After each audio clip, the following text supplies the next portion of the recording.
बिस्मिल्लाहिर्रहमानिर्रहीम। मैं हूं सैयद शाहिद वहीद हाशमी, आज न्यूज़ के प्लेटफार्म से। जी नाजरीन, आज हम सलाब ज़दगान के एक कैंप के बाहर खड़े हैं, क्योंकि कुदरती आफात से निपटने के लिए सिर्फ हुकूमत की ज़िम्मेदारी नहीं, आम लोग भी इसमें शरीक हैं। आइए हम HCCS के जो रूबे रवां हैं सैयद शाहिद अली, उन्होंने यहाँ पे एक कैंप का एहतमाम किया है, रिलीफ कैंप का सलाब ज़दगान के लिए। उनसे हम इस सिलसिले में बात करते हैं। ये बताइएगा कि आपको ये ख़्याल कैसे आया कि आपने इंतज़ार भी नहीं किया कि हुकूमत इस सिलसिले में कोई कदम उठाए, आप ख़ुद पर्सनली तौर पे अल्हम्दुलिल्लाह मुझे पता चला कि आपने कैश की सूरत में भी और रिलीफ कैंप में चीज़ों की सूरत में भी बहुत ज़्यादा पार्टिसिपेशन किया। ये आपको कैसे ख्याल आया? बिस्मिल्लाहिर्रहमानिर्रहीम। शाह साहब आपका बड़ा शुक्रिया कि आप आएँ और हौसला अफजाई की हमारी। असल में आपको पता है कि 2005 में भी जब ज़लज़ला आया था तो पाकिस्तान में अब बहुत सारी तबाही हुई थी और बहुत सारे लोगों ने बढ़ चढ़ के साथ दिया था। तो उस वक्त मैंने ग्रेजुएशन पास की थी, बल्कि मास्टर में था मैं। तो उस वक्त मैंने भी आसपास लोगों से बड़ा जज्बा देखा, हमने भी बड़ा काम किया। तो अभी जब ये सैलाब आया तो मेरा अपना अंदाज़ा था, शायद गलत भी हो सकता है, कि शायद ये 2005 से बड़ा अलमिया है जो अभी ये मामला हुआ है, क्योंकि शायद TV उसको इतना अच्छा नहीं बयान कर पा रहा। मगर जब आसपास से न्यूज़ आती है और जो आसपास लोग रहते हैं जहाँ से पता चलता है तो बहुत ही बड़ा। फिर ख़ास तौर पर जब उन लोगों को देखा कि यार जब बच्चे के बच्चे बह रहे हैं। एक तस्वीर मैंने देखी कि एक बाबा जी अपने हाथ में बच्चे को लेके प्यार कर रहे हैं, मरा हुआ बच्चा लेके, तो बड़ा अजीब सा हुआ दिल। तो हम तो फिर भी 1 मिनट की स्पीच करके खामोश हो जाते हैं, मगर ज़ाहिर हमारे घर में ये वाक़या तो नहीं हुआ ना। हम यानी एक मालदार आदमी क्या हो सकता है कि उसके प्लाजे होंगे, उसके होटल्स होंगे और बैंक में बैलेंस होगा। अगर वो बैंक ही सारे तबाह हो गया, होटल्स ही सारे गिर गए, सब कुछ, वो कोड़ी का मोहताज हो जाता है बिल्कुल। यानी कुछ भी नहीं रहा उनके पास, ना एक दूसरे की हेल्प करने के काबिल नहीं रहे। शाह साहब, ये कैसे ख्याल आया आपको कि ये रिलीफ कैंप जो है ना ये होना चाहिए? हमारी असल में कॉलेज की टीम थी जिसमें असलम साहब थे, हमारे वाइस प्रिंसिपल मदर साहब थे, हमारे डायरेक्टर साहब अबूबकर साहब थे, उमर साहब थे। हम लोग बैठ के ये डिस्कस कर रहे थे कि हमें क्या करना चाहिए। तो किसी ने मशवरा दिया कि यार आप फंडिंग करके आप जाके किसी ट्रस्ट के हवाले कर दें। किसी ने क्या मशवरा, फिर सबसे अच्छी बात मुझे ये लगी कि यार हमें नहीं पता कि यार कौन सा ट्रस्ट क्या कर रहा है। सारे अच्छे काम कर रहे होंगे, बुरा कोई काम नहीं कर रहे होंगे, अल्हम्दुलिल्लाह सारे ट्रस्ट अच्छे ही होते हैं। मगर हमें तसल्ली इस चीज़ की कि हम खुद इसका कैंप लगाते हैं, खुद इसकी फंड रेजिंग करते हैं। सबसे पहले हमने खुद देना समझा कि हम खुद से खुद जमा करते हैं, खुद देते हैं पैसे।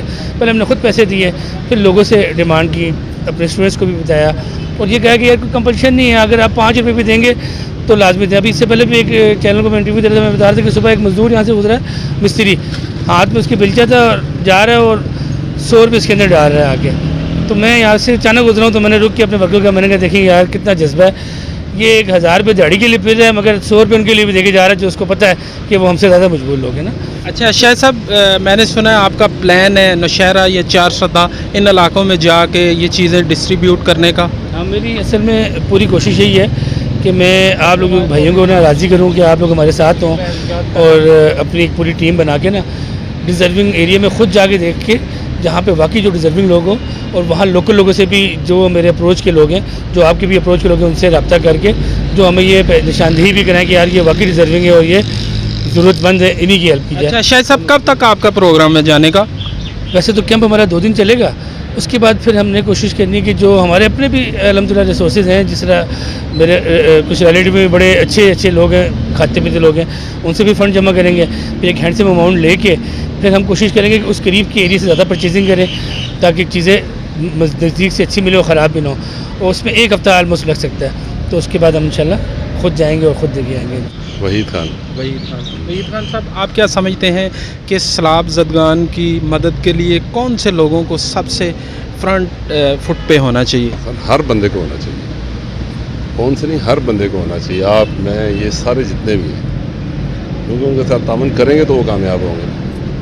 तो आप यहाँ से पिंडी से बाहर कब तक तशरीफ़ ले जाएंगे लोगों की मदद के लिए, सलाब ज़दगान के लिए? या आप इसमें जो पार्टिसिपेट कर रहे हैं कैश की सूरत में कर रहे हैं या चीज़ों की सूरत? मैं तो इंशाल्लाह 1 लाख रुपया शाहिद साहब को दूंगा अपनी तरफ से, तो वो खुद ही जो भी लेके जाना वो लेके जाएंगे इंशाल्लाह। नाम बताइएगा अपना। अस्सलाम वालेकुम, I am Shahbaz Malik from Islamabad. क्या पैगाम देना चाहेंगे सलाब ज़दगान के लिए? Well, I request to all Pakistanis कि सब दिल खोल के अपने सैलाब ज़दगान बहन भाइयों की दिल खोल कर मदद करें।